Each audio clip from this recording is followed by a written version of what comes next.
Since everyone liked my last Harbor Freight tool review, I figured I'd do another one. Had this for a while. This is their big Sandblaster. There's two different sizes. The one's just like a tabletop mount. This one's the bigger one. The little one you can't really get anything in. Here it has a light inside. See in the middle doing something. It's actually a pretty nice light setup. It's its own little on-off switch here. Corded plug. There's no separate power supply like some of the smaller ones I've seen.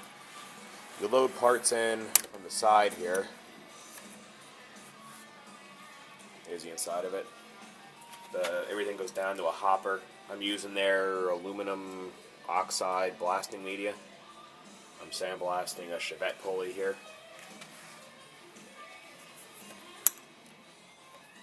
Back up. Okay. In the back, see that box, that's the air intake.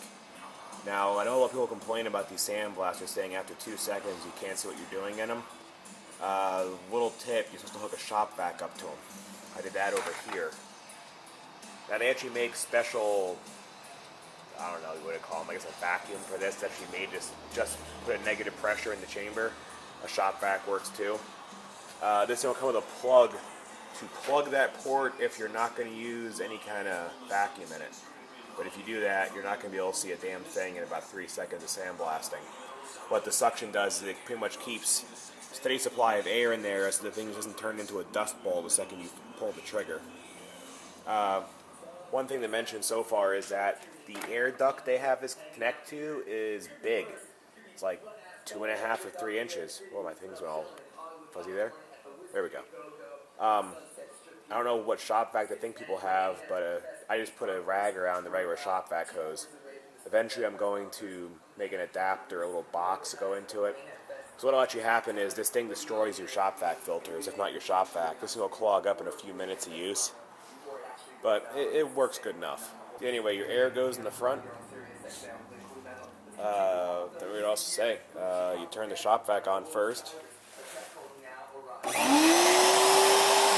Stem. Yield shop here. I'm running it at 90 psi.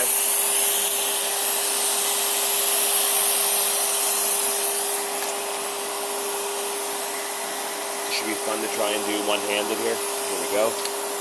Take that pulley over. There is a larger hose here that goes down into the hopper, and the smaller hose is your air feed. Something I've noticed is this larger hose gets clogged constantly. What I do is I take off this little clamp right here, and I clamp it onto the discharge nozzle, and I just pull the trigger and blast air through it. It normally blows out whatever's clogged in it. The only thing that happens is every once in a while, like a walnut shell or something stupid will get sucked up into the hose here and actually clog up in the nozzle, and you got to take the nozzle apart. The one problem I did have, you can see it here, where that JB weld is, the nozzle threads together in 2 pieces, and it actually blew apart on me. I re-threaded it a few times, the pipe thread fitting in there, but it kept blowing apart, so I eventually had the JB welded together. Other than that, it's going good. Here's how she works.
I think pretty much get the idea. I mean, there's a bit more to be done, but it cleans it up pretty good. And this thing was a rusty mess. You can see there, that's what the whole thing looked like.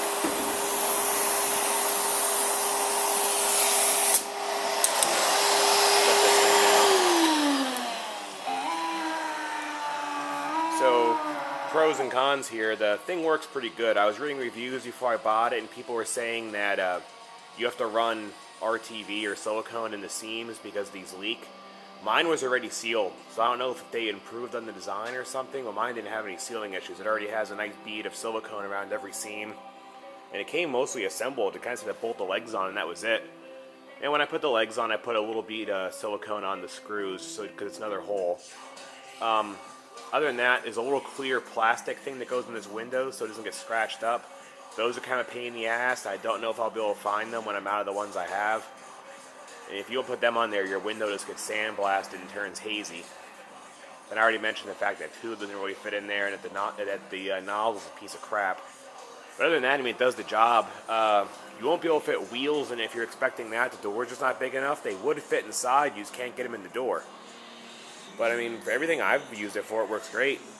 Cleans everything up real nice. That blasting media they sell works fine. So, yeah, another good Harbor Freight buy here. I think I got this for $120 with the proper coupon combination. So, if you're going to get a Sandblaster, this one's a good deal. Just don't get that little tiny one. It's pointless.